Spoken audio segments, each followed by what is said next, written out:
டெல்லி ஏர்போர்ட்ல இருக்கேன், யாரையாவது சட்டையை பிடிச்சி கேள்வி கேட்கலாம்னா யாரையும் கேட்க முடியாது. ஏன்னா மக்களவையில் இப்போ 3 மசோதாவை ஒரு 333 எம்பி கலந்துக்கிட்டதுல 126 பேர் எதிர்த்தும் 207 பேர் மெஜாரிட்டிங்கன்னு ஃபைல் பண்ண போறாங்க. என்னன்னா ஃபர்ஸ்ட் பெண்களுக்கு 33% எலெக்ஷன்ல போட்டியிடுறதுல இடஒதுக்கீடு, அது தங்கமான விஷயம். ரெண்டாவது என்ன செய்யறாங்கன்னா மக்களவை தொகுதிகளுடைய மறுவரையறை அப்படின்னு ஒரு மோசமான ஒரு விஷயத்தை ஃபைல் பண்ண போறாங்க. என்ன அப்படின்னா, நம்ம எம்பி எலெக்ஷன் நடக்குது இல்ல, 2029 நடக்க போது, ஏற்கனவே 24 நடந்துச்சு. அதுல 543 இடங்கள் இருந்தது, இப்ப அதை 850 மாத்த போறாங்க.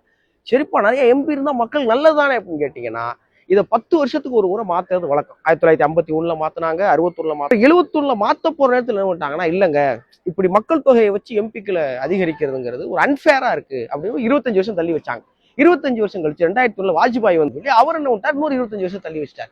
இப்ப 2026 இப்ப பிஜேபி அரசாங்கம் என்ன பண்ணுது, மக்கள் தொகை வச்சுட்டாங்க, நாங்க எம்பி என்கரேஜ் பண்ணுவோம் அப்படிங்கிறாங்க. அதனால என்ன பாதிப்புனா, இப்ப நம்ம தமிழ்நாட்டுல இப்ப 39 எம்பிக்கள் இருக்காங்க. இந்த 39ல இருந்து 59 எம்பியா மாறப்போறோம். அப்படியே நீங்க உத்தரப்பிரதேச கணக்குல எடுத்துக்கிட்டீங்கன்னா ஏற்கனவே 80 எம்பி, இப்ப இங்க 120 எம்பியா போறாங்க. இப்ப அவனுக்கும் நமக்கும் உள்ள எம்பிக்களோட வித்தியாசம் மட்டுமே 41ல இருந்து 61 மாறி போச்சு. இப்ப இதனால என்னங்க டிராபேக் அப்படின்னா, ஏற்கனவே நடந்த எலெக்ஷன்ல நார்த் இந்தியாவில் பார்த்தீங்கன்னா 238 மக்களவை தொகுதிகளில் பிஜேபி 127 இடம் ஜெயிச்சிச்சு. அதே நீங்க சவுத் இந்தியா பக்கம் வந்தீங்கன்னா 130 இடங்கள்ல வெறும் 28 தான் ஜெயிச்சிருக்காங்க.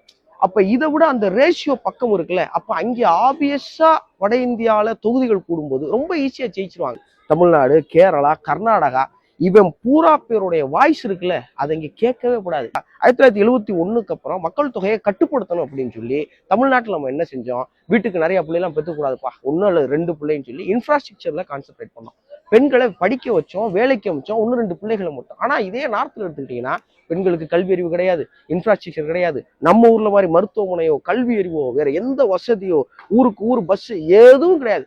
பெண்களை வெறும் புள்ள பக்கிற மிஷினாவே வச்சு மக்கள் தொகை மட்டும் அதிகரிச்சிட்டான்.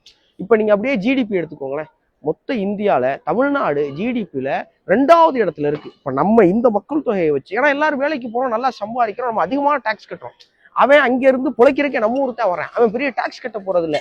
ஆனா மக்களவை தொகுதிகள் அதிகரிச்சா நம்ம கட்டுற வரி பூரா அவனுக்கு போய் சேர்ந்தோம். ஆக இந்தியாவோட நலனுக்காக குழந்தைகளை குறைச்சு படிப்பறிவுலையும் நாட்டுடைய முன்னேற்றத்துக்கு அதிகம் உழைச்ச நமக்கு வாயில லாலிபாப்பு, எதுலையும் கவனம் செலுத்தாம மக்கள் தொகையை மட்டும் பெருக்கி எந்த அறிவையும் வளர்த்துக்காம வெறும் கூட்டம் கூட்டமா இருக்கிற அவனுக்கு நம்ம கட்டுற டாக்ஸ் அப்படியே போய் சேர போகுதுங்கிற அநீதி இருக்குல்ல, இதை இப்ப கேட்கறதுக்கு யாரும் கிடையாது.